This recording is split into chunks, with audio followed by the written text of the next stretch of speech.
Mr. Speaker. Mr. Speaker, I support this mediated version of the bill, and I congratulate the team.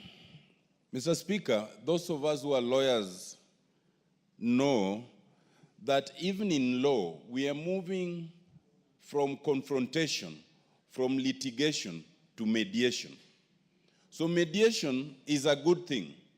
Here, we have this mediated version because we are obligated by the Constitution. But we should encourage ourselves as a House, the Senate, the Council of Governors, that instead of litigating all the time, we should endeavor to mediate what we perceive to be our differences. As a National Assembly, we have been greatly restrained in litigation. In fact, of about 36 cases that I've counted, I think virtually all of them... We are defendants. Yes, we are defendants. Yes. They have been initiated either by the Senate or the Council of Governors. So I urge the Senate and the Council of Governors to take that cue, that instead of running to the court, we should try and mediate our issues. In fact, it looks very untidy to a Kenyan that the Constitution says there is the Parliament of Kenya. And then you have the Parliament of Kenya suing the Parliament of Kenya. It's actually an oxymoron. And it is something really to be discouraged. And in it, we must understand that even though the Constitution creates institutions that are independent, they are also interdependent. And that independent must not be taken to its illogical conclusion. We need not be antagonistic all the time. We can actually sit and discuss and agree. Because in fact, if we were to take the hard stance all the time, this House would actually match the victor. But I think this House has purposefully taken a step back for the betterment of the nation. Mr. Speaker, it is a good thing that we were able and we are navigating even the issue of the road maintenance levy. And as we directed yesterday, Mr. Speaker, we'll be having a kamukunji on it on Tuesday. And as directed by the court, we'll be considering the Kenya Roads Act, Section 6 and 47. I believe that when we look at it, there are two things we are required to look at, and we ought to look at. One is the question of percentages, because the court cannot determine for us how much to allocate. But the court can only encourage that do not exclude. And we will be talking percentages.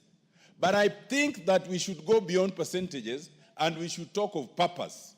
If we appropriate a certain percentage of the roads maintenance levy fund to the counties, it is for what purpose? It cannot be for purposes of constructing the footpath next to my home. I think it is now time to consider, because I think we are all suffering.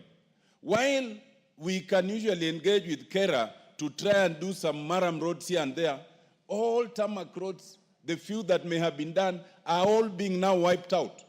So we should now restrict anything that is allocated to the counties to the low volume tarmac in the urban areas within our constituencies. That way we can see what is being done.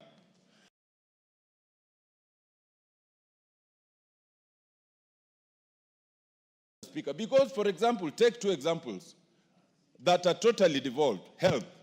Many of the counties would rush to construct health facilities because that's easy politically, but then not put any drugs because that's expensive and it is not visible.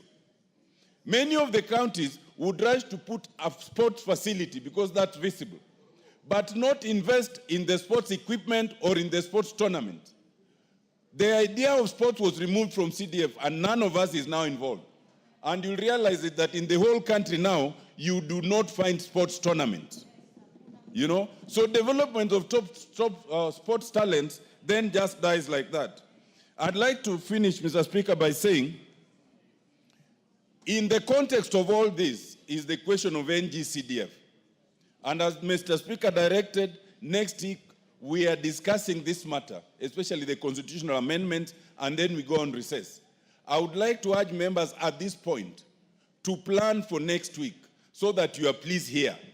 it would be a very unfortunate situation if we get to next week when we are supposed to rate 2/3 and then we hear some members are in their constituencies, some members are abroad, some members are in their offices, some members are in all sorts of other businesses that usually engage members of parliament, but this is much more fundamental. I support Mr. Speaker.